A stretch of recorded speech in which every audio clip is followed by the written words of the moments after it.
All right, so Adam Harbuck has been a good friend of mine for the better part of a decade. He's one of the first people that I shoot a message and say, hey man, I'm coming to Louisiana, you got some time to fish? And with the exception of the busiest time of the year when he just can't get away, he always makes time. We always compare notes and try to do the best we can to get on the fish.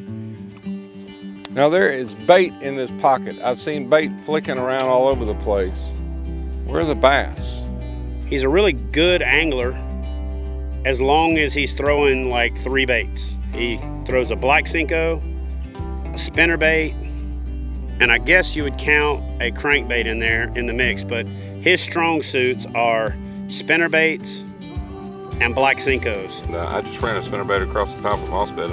I'd had several hits and I just kept going back in there and finally he hit it. It's a very, very healthy fish, not a huge fish, but fat across the back. And we're gonna let him go so he goes back to grow up and be a Toledo Bend lunker. Adam caught that fish on a spinnerbait, which is no surprise because he catches a lot of fish on a spinnerbait. He catches fish on a spinnerbait when you're supposed to.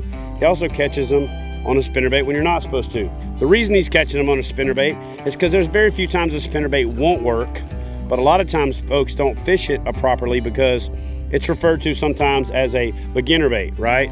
The spinnerbait is a beginner bait, but for Adam Harbuck and most of the people in Louisiana, it's not a beginner bait, it's a dinner bait. And so if you're going out to catch a bunch of fish, it's an effective lure. So anytime you've got wind and grass or wind and cover, you can catch a fish on a spinnerbait, especially if you make the right blade combination color. We got clear water, we got overcast, we got a little bit of wind.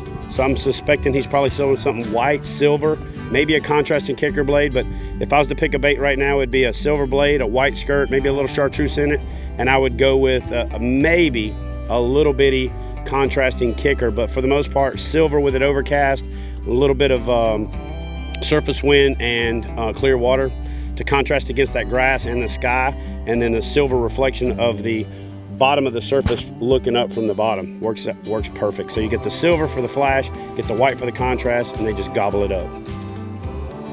Healthy, healthy, healthy Toledo bass. Got on a spinnerbait right on top of this submerged grass. We got a little wind blowing, and you just kind of ripped that spinnerbait across the top of that hydrilla, and this is the result. So let's put them back.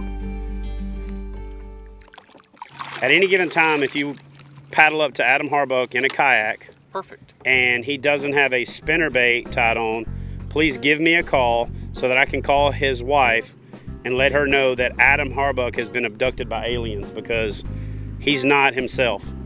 What is kind of cool is that Adam is using a power pole, because last year he was the self-professed anti-technology guy and he was just going to keep it real simple. And after he fought the wind all day and watched me just push a button and hold position, he came to the dark side, as he calls it.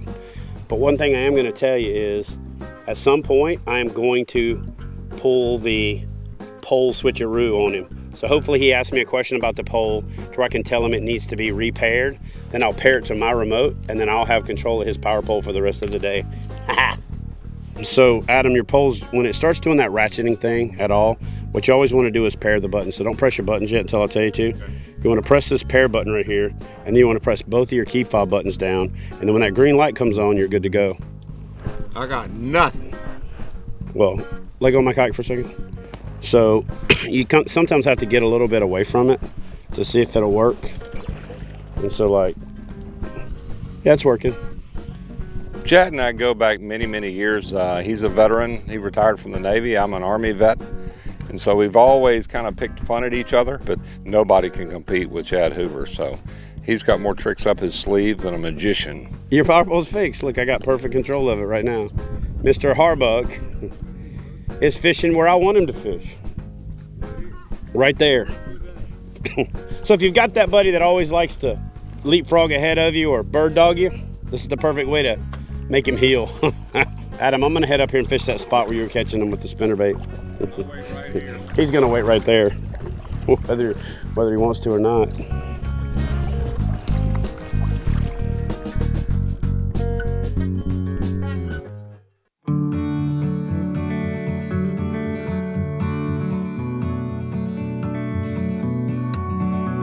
Toledo Bend is actually a border lake between Texas and Louisiana.